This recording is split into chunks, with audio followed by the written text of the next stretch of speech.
बिस्मिल्लाहिर्रहमानिर्रहीम। अस्सलाम वालेकुम स्टूडेंट्स। टी डिस्ट्रीब्यूशन के हवाले से आज ये टेस्ट है जो हाइपोथेसिस टेस्टिंग कर रहे हैं। लास्ट आपने जो है उसकी की थी क्या कहते हैं जेड डिस्ट्रीब्यूशन के हवाले से। तो आज टी डिस्ट्रीब्यूशन के हवाले से हम एक टेस्ट कर रहे हैं। डन। अच्छा, अब यहाँ पे आपको जो चीज़ दिखानी है वो ये है कि ऑलमोस्ट तमाम स्टेप्स जो हैं वो वैसे की वैसे ही हैं जैसे हम पहले कर चुके हैं जेड डिस्ट्रीब्यूशन में जैसे की थी। डिफरेंस सिर्फ और सिर्फ क्या है, किस चीज़ का है, वो ये है कि आपको जो है वो डेटा किस तरह से बनाना है, और उसके अलावा ये है कि आपने इसके अंदर करना क्या है। मैं बता देती हूँ आपको। आप सवाल पहले पढ़ लेते हैं कि a sample distribution of 28 recorded deaths in USA during past 2 years showed an average lifespan of 71.8 years and had standard deviation of 8.9 years। ठीक है जी। कुछ इस तरह का डाटा बन रहा है कि आपके पास जो n है वो 28 है। आप लोगों को कल के लेक्चर में भी मैंने बताया था कि जो टी और जो एन डिस्ट्रीब्यूशन है उसमें जो डिफरेंस है वो बेसिकली सैम्पल साइज का है। 30 बिलो अगर आपके पास सैम्पल साइज है तो आपको टी डिस्ट्रीब्यूशन वाला जो टी टेस्ट है वो लगाना होगा। लेकिन अगर आपका सैंपल जो है वो 30 या 30 से अबव हो जाता है तो फिर आपके पास जो ऑप्शन है स्टेट्स के टेस्ट को यूज करने का, that is your Z distribution test, that is your normal distribution. Again बार बार एक ही बात रिपीट कर रही हूँ कि टी डिस्ट्रीब्यूशन का मतलब क्या है कि आपका जो जेड जो नॉर्मल डिस्ट्रीब्यूशन है उसमें थोड़ी सी प्रॉब्लम है। ठीक है, तो उसकी जो है थोड़ी सी ब्रॉडर टेल होती है ताकि आउटलायर वैल्यूज को अकोमोडेट किया जा सके, जबकि नॉर्मल डिस्ट्रीब्यूशन में इस तरह की कोई वैल्यूज नहीं होती। लेकिन एक और भी ये फैक्ट है कि जैसे जैसे एन बढ़ता चला जाता है वैसे वैसे ऑटोमेटिकली आपका जो डाटा है वो नॉर्मल डिस्ट्रीब्यूशन में आता चला जाता है।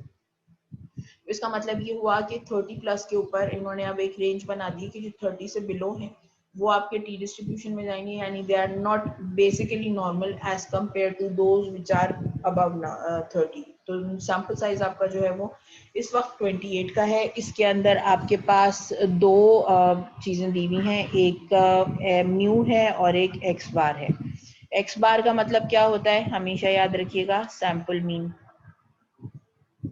ठीक है जी। अब अगर सवाल पढ़ते हैं, a random sample of 28 recorded deaths, जो 28 डेथ्स रिकॉर्ड हुई हैं उनका एवरेज लाइफ स्पैन 71.8 ईयर्स आया है। इसका मतलब क्या हुआ कि 28 डेथ्स का 71.8 आया है, तो ये आपका एक्स बार हो गया विच इज 71.8 ईयर्स। अब जाहिर सी बात है इसी की स्टैंडर्ड डेविएशन है, कितनी है 8.9 ईयर्स की। अब आपने क्या करना है, test whether the average life span today is greater than 70। अब ये टुडे का मतलब क्या हुआ कि ये आजकल टेस्ट कर रहे हैं कि आजकल है कि नहीं है, तो 70 years is the population average. तो यहाँ पे आप न्यू क्या लिखेंगे, 70 ईयर्स। ठीक है जी। अच्छा, अब आपके पास एच नॉट क्या होगी, यानी null hypothesis x bar is equal to mu, ये भी हो सकती है। और जैसे मैंने बताया था, चूंकि उन्होंने आपसे बोला है कि 70 ईयर्स से ग्रेटर का आप मालूम करना है, इसका मतलब क्या हुआ कि नल हाइपोथेसिस आपको क्या बनानी है, 70। तो mu is equal to 70 years, ये भी हो सकता है। नल हाइपोथेसिस दोनों हो सकते हैं। इसी तरह ऑल्टरनेटिव हाइपोथेसिस की जब हम बात करते हैं तो एक्स बार ग्रेटर देन म्यू या म्यू ग्रेटर देन 70 ईयर्स, इस तरह बन जाएगा।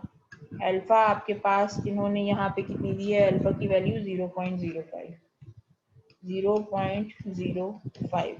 अच्छा, यहाँ पे एक चीज आपको मैं बता दूं कि लास्ट टाइम जब हम नॉर्मल डिस्ट्रीब्यूशन के क्वेश्चंस कर रहे थे तो उसमें अगर आपके पास वैल्यू ऑफ अल्फा जो है वो टेबल में जो अवेलेबल जो वैल्यूज हैं उनके अलावा है। अब मैं आपको इसको कैसे समझाऊं, इसको देखें। पहले मैं आपको एक टेबल खोल के दिखाती हूँ।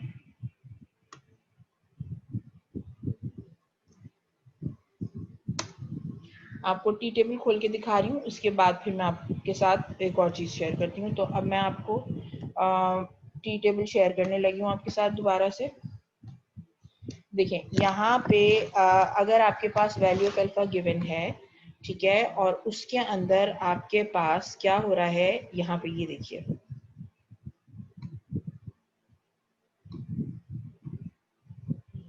वैल्यू ऑफ अल्फा में अगर आप यहाँ देखें तो आपको क्या क्या मिल रहा है, 0.1, 0.05, 0.025, 0.01 एंड 0.005।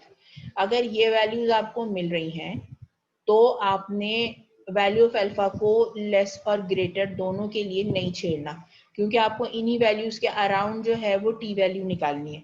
सही है, तो इसका मतलब क्या हुआ, let's go back to our sheet.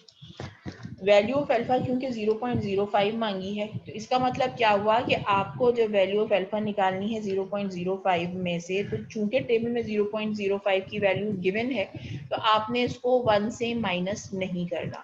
ठीक है, कभी अगर आपको इस तरह से दिया हो कि गलत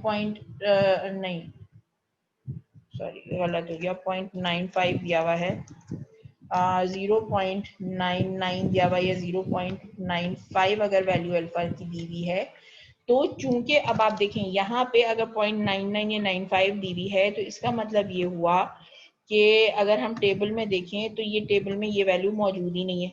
ठीक है, टेबल में 0.1 से शुरू कर रहे हैं और 0.005 तक जा रहे हैं। ठीक है, अब अगर 99 को मुझे 0.99 को निकालना है तो मैं कैसे निकालूंगी, तो उसके लिए आसान जो हल होता है फिर वो यही होता है कि अगर 0.99 है तो आप वैल्यू ऑफ अल्फा में क्या करेंगे कि 1 माइनस कर देंगे, या यहाँ पे भी 1 माइनस कर देंगे। ठीक है जी, तो अब जब यहाँ पे आंसर आएगा तो क्या आएगा, 001 आएगा। यहाँ पे नहीं, देख लेते हैं इसको कैलकुलेट करके, 0.01 आएगा या 0.001 आएगा, कुछ आएगा जरूर। कैलकुलेटर खोल लिया मैंने। 1 माइनस 0.99 इज 0.01, 0.01, और 0.95 का जो आंसर है वो 0.05 है, ये मुझे पता है, लेकिन मैं फिर भी एक दफ़ा कर रही हूँ ताकि आपको मैं कंफर्म बता सकूँ। हाँ जी, 0.05 है। तो अगर बेसिकली अगर इस तरह की कोई वैल्यू गिवन है तो आप 1 से माइनस करेंगे और उसके बाद फिर इस वैल्यू को, चूंकि अब ये वैल्यू टी टेबल में मौजूद है तो आप इसमें से टी वैल्यू निकाल सकते हैं। अगर ऐसा नहीं है, अगर ऐसा नहीं है, यही values as it is given है, तो आपको फर्दर किसी भी किस्म की वैल्यू ऑफ अल्फा के साथ छेड़छाड़ करने की जरूरत नहीं है, डायरेक्टली आप जाके निकाल लेंगे। अच्छा, अब तीसरी जो स्टेप है आपको मालूम है इसके अंदर वो क्या है, यहाँ पे एक और जो चीज आपके पास आती है वो है आपके पास डिग्री ऑफ फ्रीडम, जो कि आपको निकालना है यहाँ पे। नाउ डिग्री ऑफ फ्रीडम यानी जो न्यू है वो है आपके पास n-1। ठीक है जी, तो आपके पास क्या हो गया, 28 माइनस 1 दैट इज 27। तो आपके पास डिग्री ऑफ फ्रीडम इज 27।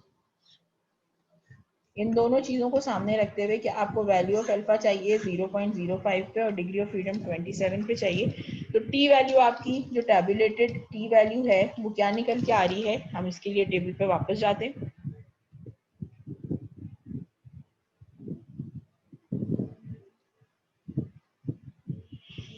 हाँ जी, 0.05 यानी सेकेंड कॉलम को देख रहे हैं हम। ठीक है, और सेकेंड कॉलम को देखते हुए आप नीचे चलते जाएं, नीचे चलते जाएं, 27 पे आपको वैल्यू चाहिए।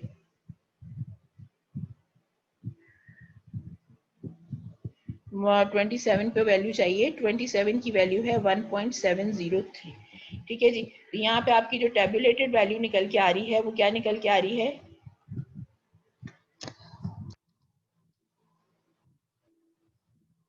1.703। अब टेबल कैसे बनाएंगे, ग्राफ सॉरी,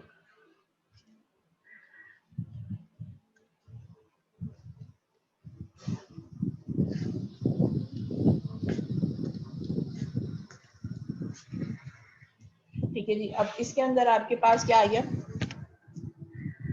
जब ये आ गया आपके पास तो आपने क्या करना है, 1.703 को मार्क करना है, तो 1.72 के करीब करीब होगा इस जगह पे, यहाँ से आपने मार्क कर दिया। ठीक है।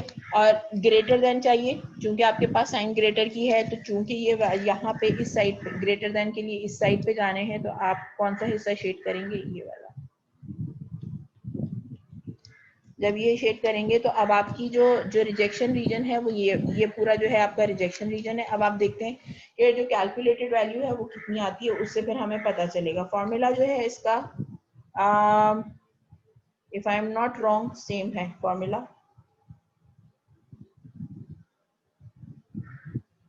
हाँ जी, फॉर्मूला सेम है इसका। फॉर्मूला टी वैल्यू के लिए क्या है, एक्स बार माइनस म्यू। जो सिंगल सैंपल्स हो ना उनके लिए सेम है, सिर्फ टेबल डिफरेंट है, अदरवाइज बाकी तमाम चीजें सेम है। X bar minus mu over standard deviation multiplied divided by under root of n. अच्छा, अब यहाँ पे चूंकि ये वैल्यूज हम पहले भी कर चुके हैं, तो ऐसा कोई खास प्रॉब्लम होना नहीं चाहिए, सिवाय ये कि आपका एन चेंज हुआ है, बाकी तमाम का तमाम वैसे का वैसे ही है। ठीक है जी, तो 71.8 minus 70 over standard deviation which is 8.9 divided by under root of n 28 हो जाएगा। अब इसको अगर हम कैलकुलेट करते हैं तो हमारे पास जो वैल्यू आ रही है वो कुछ इस तरह से आ रही है कि 71.8 माइनस 70 इज 1.8 डिवाइडेड बाय, इसको जो इस पोर्शन को जब हम सॉल्व करते हैं तो इसका आंसर आता है 1.682। पहले आप अंडर रूट ऑफ n निकालेंगे, दैट इज 28 का अंडर रूट निकालेंगे, उसको फिर 8.9 को उससे डिवाइड कर देंगे वैल्यू को, तो आपके पास 1.682 आएगा। जब आप इसको कैलकुलेट करेंगे तो आपकी जो टी कैलकुलेटेड आ रही है वो आ रही है 1.07। अच्छा, अब अगर हम 1.07 को देखें तो 1.07 कहाँ लाई कर रही है, 1.7 था यहाँ पे ना, तो 1.5 ये रहा दरमियान में 1.5, तो 1.07 लगभग स्टार्टिंग में होगा।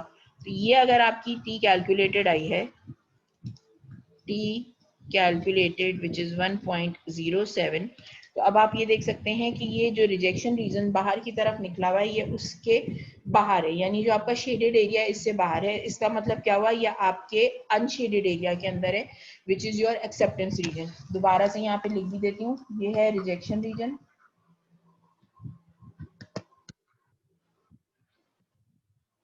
And this one is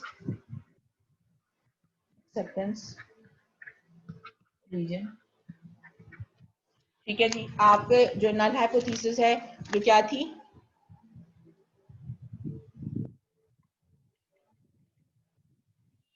null hypothesis क्या थी, x bar is equal to mu या mu is equal to 70 years, 71.8 years is not a very significant difference, so that is the reason why it has come into the acceptance region because your sample size was small। अगर आपको याद हो यही वाला जो question जब हमने 100 के सैंपल साइज के साथ किया था तो रिजेक्शन रीजन में चला गया था डाटा। अगर आप अपनी पुरानी वाली शीट्स खोल के देखेंगे या पुराना वाला लेक्चर निकालेंगे तो उसके अंदर आपको याद होगा कि जब हमने यही वाला सवाल जब हम उसके साथ z के साथ कर रहे थे, तो चूंकि नंबर ऑफ सैंपल आपका बड़ा था तो उसकी बेस पर आपका रिजेक्शन रीजन में जा रहा था, यानी आपके जो रिजल्ट है उनकी सिग्निफिकेंस बेसिकली आपके सैंपल साइज पे भी बहुत ज्यादा डिपेंड कर रही होती है। तो ये एक बहुत इंपॉर्टेंट पॉइंट है जो आपको याद रहना चाहिए कि sample size basically has very strong power to change your result from very significant to insignificant and from insignificant to very highly significant result। तो ठीक है, तो यहाँ पे आपकी null hypothesis reject नहीं हो रही है, null hypothesis accept हो गई है। ठीक है जी, सेम अगर केस करें आप इसको अगर लेस देन में करेंगे तो लेस देन में आपकी सिर्फ जो है वो सारी चीजें सेम रहेंगी सिवाय शेडिंग एरिया के। ठीक है जी, शेडिंग एरिया आपका जो लेस देन का बनेगा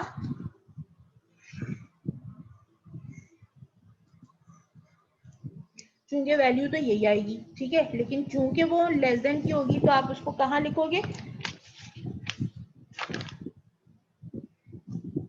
माइनस साइड पे लिखोगे। 1 2 3 इंफिनिटी, -1 -2 -3 इंफिनिटी।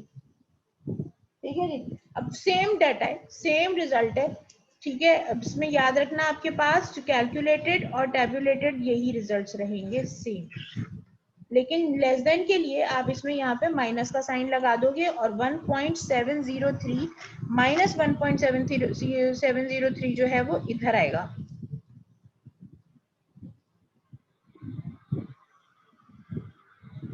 लेस देन मांग रहे तो ये नीचे वाली साइड, ये वाली साइड होगी, ये शेड कर देंगे। ठीक है जी। जब ये शेड कर देंगे तो टी कैलकुलेटेड आपका कितना आया है 1.07। 1.07 उसी जगह रहेगा जहां पहले था, इस जगह पे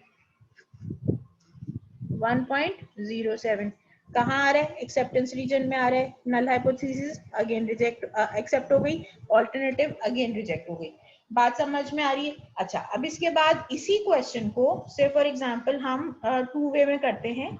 अब इसमें सिर्फ क्या होगा, वैल्यू ऑफ अल्फा को आपको चेंज करना पड़ेगा अगर आप डिफर करने वाला क्वेश्चन कर रहे हैं।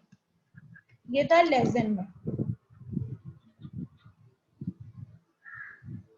लेस देन, और इसके लिए आप क्या कर रहे थे, जो आपकी नल हाइपोथेसिस बन रही थी,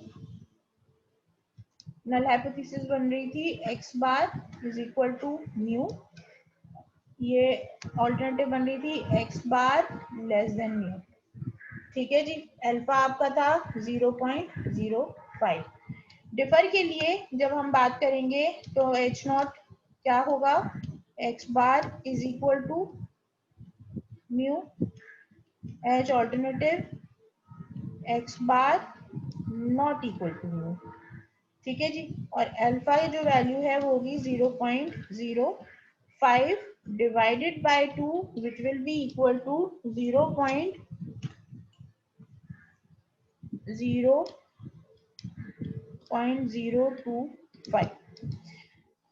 न्यू कितना निकल रहा है 28 minus 1 which is equal to 27। 27 nu निकाल के और फिर इसके साथ आप इसको टेबल में फिर से देख लोगे। टेबल दोबारा से शेयर करती हूँ क्योंकि अब आपको नेक्स्ट कॉलम जो है उसमें देखना है। अच्छा, अब इसमें आप देख लो 27 पे तो एज इट इज देखना ही है। 0.025 जो है वो थर्ड कॉलम है, अगर आप देख सकते हैं तो थर्ड कॉलम कहाँ पे चला गया, कर्सर दिखाई क्यों नहीं दे रहा मूव करता हुआ। अच्छा, थर्ड कॉलम अगर आप देखते हैं ये 0.1 का, फिर 0.05 का, फिर 0.025 का, इस अगर थर्ड कॉलम को आप लेके चले नीचे तो 27 पे जो वैल्यू आ रही है, 27 पे वैल्यू आ रही है 2.052। ठीक है जी। प्लस माइनस की कहानी नहीं है, प्लस माइनस का यही है कि लेस देन होगा तो आप खुद से प्लस माइनस लगाएंगे, ग्रेटर देन होगा तो खुद से प्लस लगाएंगे। अब जब वैल्यू ऑफ अल्फा आप निकाल रहे हो तो आपने ये जो वैल्यू निकाली है 2.056, ठीक है, ये याद रखिएगा। इसको मैं दोबारा से शेयर करने लगी हूँ।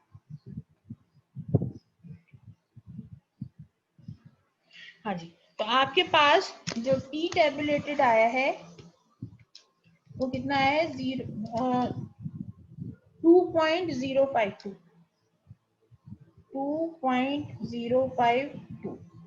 ठीक है, 2.052 ये आपका टी टेबुलेटेड कैलकुलेट होकर आया है। ठीक है, अब इसके लिए आप क्या करोगे, चूंकि ये डिवाइडेड बाय 2 है, आइदर साइड पे जाना है, डिफर नॉट इक्वल टू की स्टेटमेंट है, तो आप इसके अंदर क्या करेंगे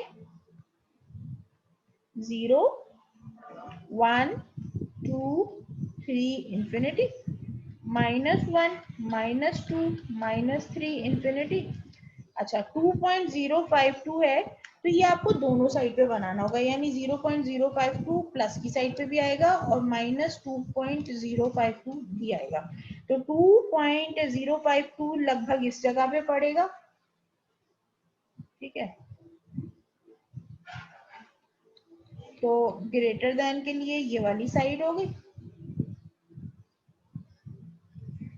2.052 यहाँ पे इस जगह पे कहीं पड़ेगा। ठीक है, लेस देन के लिए ये साइड हो गई, तो ये दोनों साइड पे आपका रिजेक्शन रीजन आ गया। ठीक है, आंसर आपका जो कैलकुलेटेड है वो अगेन वही रहना है 1.07, क्योंकि डाटा में तो हमने चेंज नहीं किया, हमने सिर्फ और सिर्फ जो हाइपोथेसिस है वो चेंज किया। तो आंसर कहाँ जा रहा है? अगेन आंसर के लिए अगर हम देखते हैं तो आंसर आ रहा है 1.07, यानी इस जगह पे। तो अब आप देख सकते हैं कि दोनों साइड के जो शेडेड एरियाज हैं वो क्लियर हैं, और आपका आंसर अगेन एक्सेप्टेंस रीजन में आ रहा है। तो फिर आपकी क्या हो जाएगी? Null hypothesis accepted. क्लियर है ये बात? आई थिंक इसमें कोई अभाम नहीं होना चाहिए, कोई चीज समझ में आने वाली ऐसी नहीं है जो रह गई हो। इसके बाद इस चीज के लिए जो आप लोगों को एक चीज जो समझानी है, उसके लिए मुझे 1 मिनट दें, मैं जरा आपके साथ स्क्रीन शेयर कर लूं, फिर मैं आपको बताती हूँ। जी, अब मैं होपफुली आपके पास अब एसपीएसएस की फाइल खुली हुई होगी। एसपीएसएस की ये फाइल देखें। अब इसमें एक चीज मैं सिर्फ बताऊंगी, ज्यादा आपने इसमें नहीं करना है हमें। बेसिकली हमें जैसे कि मालूम है आपको कि जब हम नॉर्मल डिस्ट्रीब्यूशन डाटा की बात करते हैं तो हम आमतौर पे जो है वो न्यूमेरिक डाटा की बात करते हैं। अब मेरे पास एक सवाल यहाँ पे इस तरह से हो सकता है जिसको हम कैलकुलेट कर सकते हैं। This is here. मैं चाह रही हूँ कि मैं बीएमआई कैलकुलेट करूँ, ठीक है। मैं ये चाह रही हूँ कि मेरे पास ये देखें कितने का डाटा है। आई गेस ये मेरे पास है 154 पेशेंट्स का डाटा है, ठीक है। अब 154 पेशेंट्स का जो ये डाटा है, ये वैसे अगर हम अपनी जो थ्योरेटिकल डिस्ट्रीब्यूशन हमने अभी पढ़ी है इसके मुताबिक अगर हम देखें तो लेस देन 30 पे टी डिस्ट्रीब्यूशन लगती है, मोर देन 30 पे जो है more than and equal to 30 के ऊपर हम जेड डिस्ट्रीब्यूशन लगाते हैं, ठीक है जी। जब हम एसपीएसएस पे आते हैं तो इनके पास Z और T डिस्ट्रीब्यूशन की डिस्क्रिमिनेशन नहीं है, ठीक है जी। आपने एक ही टेस्ट रन करना है, अगर आपका डाटा 30 से कम होगा वो ऑटोमेटिकली T डिस्ट्रीब्यूशन के हिसाब से आपको डाटा टेस्ट करके देगा, और अगर आपका डाटा जो है वो उससे ज्यादा है, क्या कहते हैं 30 से ज्यादा है, तो ये ऑटोमेटिकली आपको जेड डिस्ट्रीब्यूशन टेस्ट करके देगा, ठीक है। आपको इस पे परेशान होने की आगे जरूरत नहीं है कि जी हमें करना क्या है एसपीएसएस में।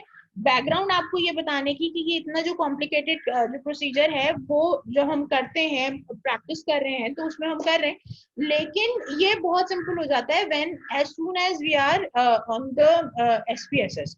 तो ये एक टेस्ट मैं आपको रन करके बताती हूँ कि ये किस तरह से टेस्ट रन होगा, तो आप उसको आराम से देख भी सकेंगे और समझ भी सकेंगे। मैं बीएमआई निकाल लेती हूँ। हमें बीएमआई कैलकुलेट करना है पेशेंट्स का, जो कि हमें ये देखना है कि एक तो ये कि एवरेज बीएमआई, चूंकि अगर आप देखो तो ये न्यूमेरिक डाटा के अंदर एवरेज मतलब आया हुआ है, तो इसका हम एवरेज निकाल सकते हैं। एवरेज बीएमआई कितना आ रहा है हमारे 154 के सैंपल साइज का, ठीक है। अच्छा, उस एवरेज को हम कैलकुलेट करेंगे, कंपेयर करेंगे by the sample average, sorry population average. तो उस पॉपुलेशन एवरेज के लिए काम ये करते हैं कि आपको आसानी के लिए मैं आपके साथ एक स्क्रीन शेयर करती हूँ और फिर मैं आपसे डिस्कस करती हूँ। एक मिनट।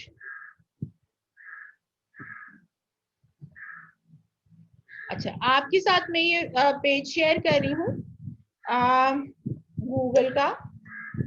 आपके सामने मैं कैलकुलेट करती हूँ, देखती हूँ कि क्या बेसिकली पॉपुलेशन आ रही है, पॉपुलेशन का स्टैंडर्ड है वही लगाएंगे। Average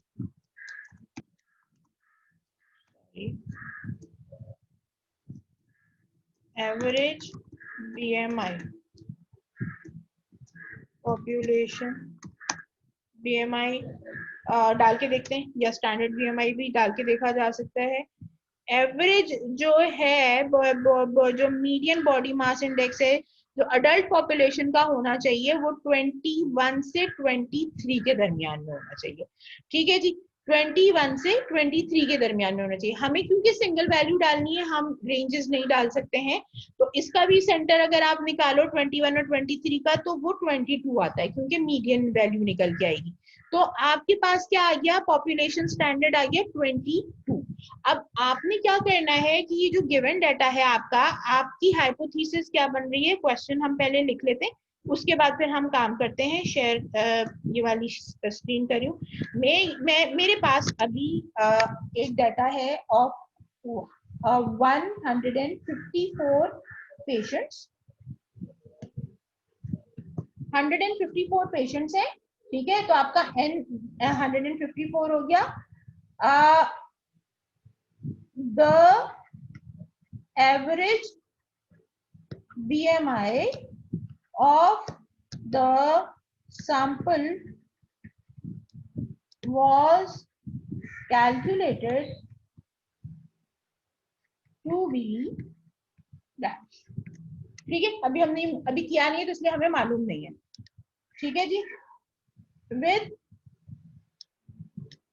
standard deviation of dash, ये भी अभी हमें मालूम नहीं है, ठीक है। Calculate whether the sample mean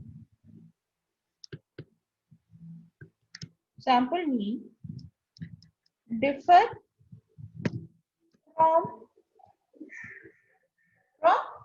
your population, from you कर लेते हैं, average BMI of 22 kg per meter square। ठीक है जी, यहां तक बात समझ में आ गई, ये हमारा क्वेश्चन बन गया। अब आप इसमें ऑब्वियसली वैल्यू ऑफ अल्फा कितनी लेंगे, 0.05 लेंगे, इसलिए कि वो आपको इतनी ही लेनी है। यहां तक क्लियर होगी ये बात। अच्छा, अब इसके अंदर जो हमारी जो बेसिकली जो हमारे दिमाग में है, जिसको सामने रखते हुए हम टेस्ट रन कर रहे हैं, वो है हमारी null hypothesis. Null hypothesis basically कितनी आ रही है हमारी, क्या कहते हैं आपका, average is equal to mu. Mu कितना है वो हमें मालूम है। ऑल्टरनेटिव क्या आ रही है, डिफर करने की बात करें, average not equal to mu, ठीक है जी। अल्फा जो है वो है 0.05, ठीक है। अच्छा, इसके अंदर आपको डिग्री ऑफ फ्रीडम की जरूरत है, 154 का डाटा है, ऑब्वियसली आपको डिग्री ऑफ फ्रीडम की जरूरत नहीं है। एन आपके पास मौजूद है 154, ठीक है। म्यू आपके पास मौजूद है 22, एक्स बार अभी कैलकुलेट करेंगे और एस डी भी अभी कैलकुलेट करेंगे, ठीक है। इसको यहाँ पे छोड़ते हैं और अब हम अपनी एसपीएसएस के डाटा के ऊपर आ जाते हैं। यहाँ पे इसको रन करके देख लेते हैं कि क्या आ रहा है। ऑलराइट जी, बीएमआई कैलकुलेट करना है। अब आप ये स्ट्रिंग जरूर देख लेना, कर क्या रही हूं मैं। एनालाइज पे जाएंगे, कंपेयर मीन्स पे जाएंगे, वन सैंपल टी टेस्ट पे जाएंगे। डोंट गेट कंफ्यूज के वन सैंपल टी टेस्ट लिखा है तो इसका मतलब ये तो टी टेस्ट हो गया। इन्होंने बेसिकली इसको टी टेस्ट बोला है, लेकिन ज्यादा सैंपल के ऊपर जेड टेस्ट ऑटोमेटिकली लगता है, तो उसके लिए आपको परेशान होने की जरूरत नहीं है। बॉडी मास इंडेक्स उठा के आपने टेस्ट वेरिएबल में डाल दिया, क्लियर है। अब आपका सिंपल से क्या है, जो आपका डाटा आपने इनपुट किया हुआ है उसमें से जो टेस्ट वेरिएबल है वो आपने उठा के डाल दिया, and that is your body mass index. Test value क्या है जिसके अगेंस्ट आप इसको चेक कर रहे हैं, अभी मैंने बताया था सैंपल का जो स्टैंडर्ड है वो कितना है, 22 लेके ऑप्शंस देख लें, इसमें क्या क्या ऑप्शंस अवेलेबल है।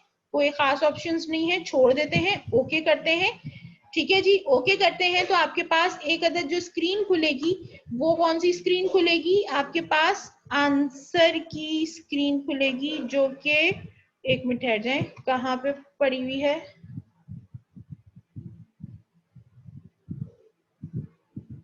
ये रही। अच्छा जी, ये आपके पास आंसर आया है। अब आप ये देख लीजिए, आपके पास बॉडी मास इंडेक्स 154 का कितना आया है, 26.28 आया है। स्टैंडर्ड एविएशन कितनी आई है, 5.3 आई है, ठीक है जी। टी वैल्यू कितनी कैलकुलेट होकर है, ये 10.022। डिग्री ऑफ फ्रीडम 153 इसने खुद कैलकुलेट किया है। टू टेल किया है, यानी नॉट इक्वल टू को अलग जो किया है, इसमें आपके पास वैल्यू जो है, वैल्यू ऑफ अल्फा, ये कैलकुलेट करके जो एग्जैक्ट वैल्यू ऑफ अल्फा आ रही होती है वो बताता है, that is very highly significant, यानी देयर इज अ डिफरेंस। अब ये चीज आपको समझ में आ गई। आपके पास लोअर एंड अपर वैल्यूज हैं, इनका अभी फिलहाल आपको कुछ नहीं करना। मीन डिफरेंस जो कि दोनों वैल्यूज के दरमियान में आया 26.28 आपकी जो सैंपल स्टैंडर्ड है, और जो आपका जो एक्चुअल है वो 22 है, तो जो डिफरेंस आ रहा है 4.28 आ रहा है दोनों एवरेजेस के दरमियान में, ठीक है जी। तो अब यहाँ पे जो आपके पास डिग्री ऑफ फ्रीडम 153 का है, टी वैल्यू जो कैलकुलेट हो क्या, ये वही जो फॉर्मूला लगाया था, यानी म्यू माइनस क्या कहते हैं आपका mu x bar minus mu divided by standard deviation which is divided by under root of n. अगर आप चाहो तो इसको अभी हम करके भी देख लेते हैं। तो ये बेसिकली ये इस तरह से आपको आउटपुट मिलेगी। अब हम अपने वापस इसमें स्क्रीन के ऊपर जाते हैं जहां पे हमने क्वेश्चन लिखा है। ठीक है जी, यहां पर आ जाए, एक मिनट ठहर जाइएगा जरा सा।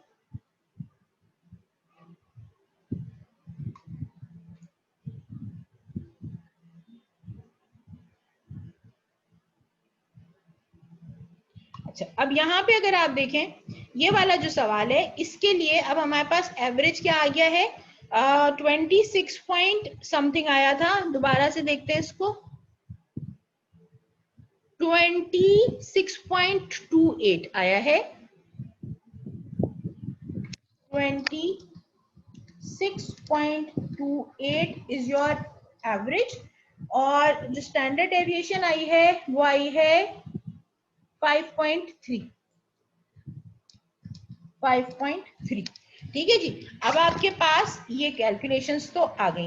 अब आपने सबसे पहले क्या करना है, चूंकि नॉट इक्वल टू है तो आपने इसको 0.05 को डिवाइड करेंगे 2 से, 0.025 आ गया अल्फा।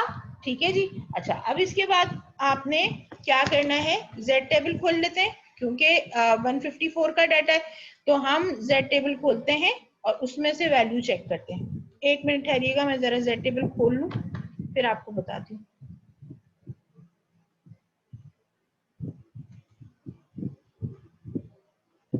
अच्छा जी, आपके पास एक न्यू शेयर आ रही है, जेड वैल्यू आपको निकालनी है। आपके पास जो यहाँ पे वैल्यू आई है वो है 0.025। ठीक है जी। तो 0.025 के लिए आप 0.02 की सीरीज में जाएंगे।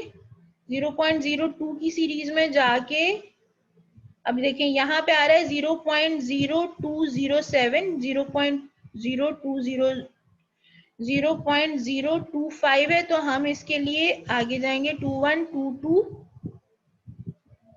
2325। ये रहा, ये देखें ये रहा 0.025। अगर मैं इसको थोड़ा सा बड़ा करूं ताकि आप लोग और अच्छी तरीके से देख सकें तो ये देखिए यहाँ पे आपके पास क्या आ रहा है, 0.025 आ रही है वैल्यू। ठीक है, 0.025 पे आपके पास जो वैल्यू आ रही है वो है -1.9 और ऊपर क्या आ रहा है -1.96। ठीक है, -1.96 आपकी जेड वैल्यू आ गई। अच्छा, अब इसके लिए फिर वापस आप कहाँ जाएंगे, दोबारा से हम अपनी शीट पर आ जाते हैं।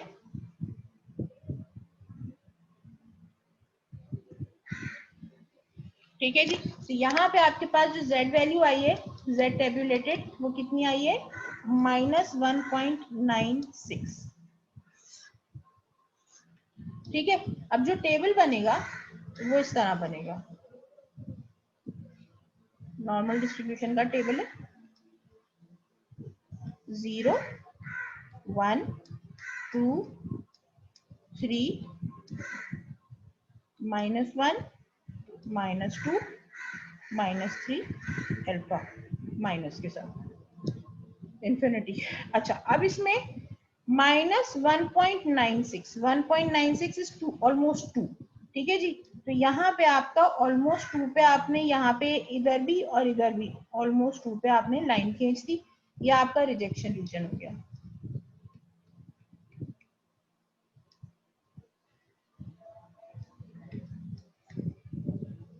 क्लियर है यहाँ तक बात।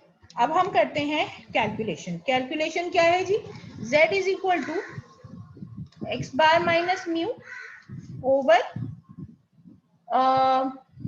Standard deviation under root n।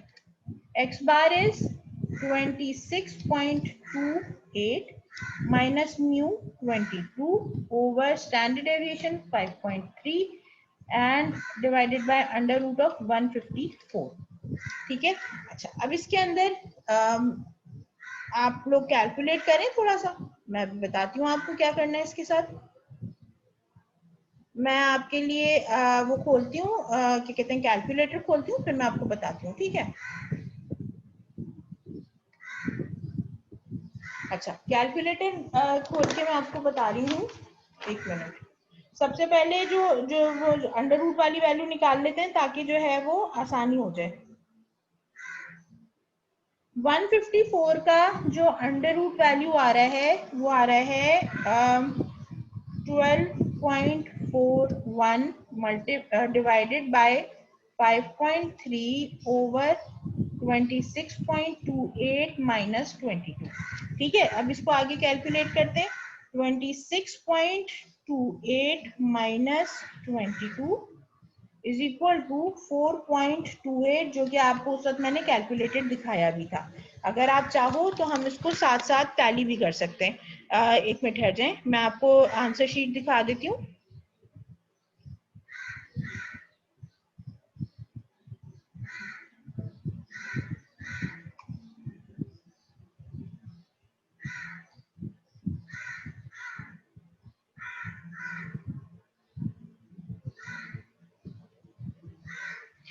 हाँ जी, अब यहाँ पे देखिए 4.28 आ रहा था डिफरेंस। ठीक है, 4.28 मीन डिफरेंस आ रहा था, एग्जैक्टली ये वही आंसर आ रहा है 4.28। ठीक है, आगे चलते हैं। अच्छा, अब 5 दूसरा है आपके पास 5.3 डिवाइडेड बाय 12.41, तो आपका ये आंसर आ रहा है 0.427। ठीक है, आंसर जेड कैलकुलेटेड का आंसर क्या आएगा आपके पास? 4.28 डिवाइडेड बाय 0.427। ठीक है, आंसर आ रहा है 10.023। ठीक है जी, ये Z कैलकुलेटेड आ रहा है। अब अगेन इसको हम टैली कर लेते हैं अपने रिजल्ट के साथ, जो हमारा SPSS के ऊपर आया था 10.022। हमने जो है उसको राउंड फिगर किया है तो 10.023 आ रहा है। ठीक है, सेम वैल्यू आ रही है। अच्छा, अब इसके बाद फिर आपके पास क्या है, वापस से आप उसके ऊपर आए अपने यहाँ पे आए। अच्छा, अब इसके बाद क्या है, आपको मार्क करना है कि आपका जो वैल्यू आई वो कहाँ आई।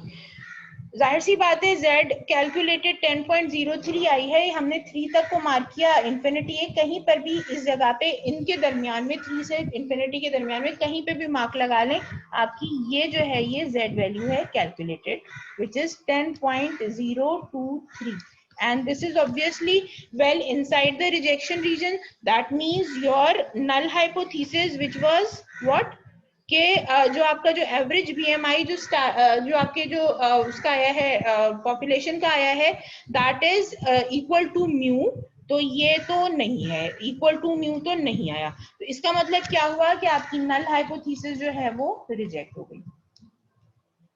ये आपको सिर्फ समझाने के लिए किया है। यहाँ पे जो रिजल्ट है अगर आप उसको देखते हैं, यहाँ पे भी एग्जैक्टली यही रिजल्ट आपको शो हो रहा है।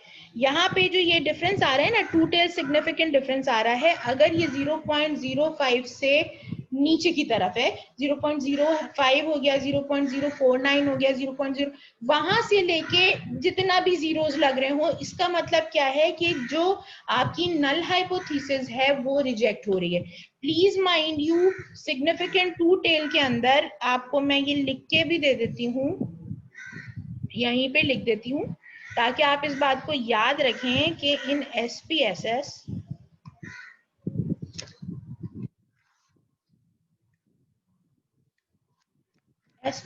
के अंदर इफ 0.05, 0.049 और इस तरह से 0.000 एंड 000 whatever, इसका मतलब क्या है, your H0 is rejected whereas H alternative is accepted. Clear हो गई बात? पहली चीज तो ये याद रखिएगा कि H1 is accepted whenever the result is 0.05 and less. ठीक है जी, अगर तो 0.0 0.051 भी हो गया ना, ठीक है, 0.051 भी हो गया तो आपका H0 एंड इससे अब आप चले जाओ, आप जितना भी जाने, मतलब 0.9, 0.1, वट एवर, जो भी बीच में वैल्यूज आती चले जाए, जितना भी हायर साइड पे आप चले जाएं, H0 एक्सेप्टेड, ठीक है, एंड H अल्टरनेटिव रिजेक्ट। ये एक जो बेसिक कॉन्सेप्ट है, ये मैं सिर्फ इसलिए दे रही हूँ कि आगे आप लोगों को जहां कहीं पे भी ये प्रॉब्लम्स आएंगी, सबसे ज्यादा जो लोगों को समझने में प्रॉब्लम आती है वो यही चीज है कि जी क्या मतलब, क्या कहना चाह रही हैं, कैसे हो गया। अब आप उनको रिजल्ट बताएं तो कहते हैं पहले ये समझाइए कि जी एक्सेप्ट और रिजेक्ट है, क्या मामला है, हाइपोथेसिस बनी कब थी, इसका बैकग्राउंड में फॉर्मूला क्या है, इतना प्रॉब्लम होता है। वही एक रीजन था जिसकी वजह से मैंने ये सोचा कि मैं आप लोगों को फर्स्ट ऑफ ऑल थ्योरेटिकल कराऊं कि आप मैनुअली किस तरह से करते हैं, फिर उसकी जब आपको पूरा बैकग्राउंड पता होगा कि जी क्या स्टेप्स आ रही होती हैं, उन स्टेप्स को सामने रखते हुए जब आप SPSS पे जाओगे तो आपको ज्यादा बेहतर तरीके से क्लियर जो है वो डायरेक्शंस मिल सकेंगे। तो ये अब आप, मेरा ख्याल है आपको ये बात समझ में आ गई होगी। इसके साथ मैं एक काम ये करती हूँ कि आपको ये वाली जो स्क्रीन है ये मैं आपको शेयर कर देती हूँ इसी शीट पे, ताकि फिर आप इस इधर ही पे अपना जो है ना वो देख सकें। इसको मैं यहाँ पे स्क्रीन शेयर कर देती हूँ आपके लिए, ये वाला, ठीक है। और इसके अंदर जो आपके काम की चीज है वो ये है।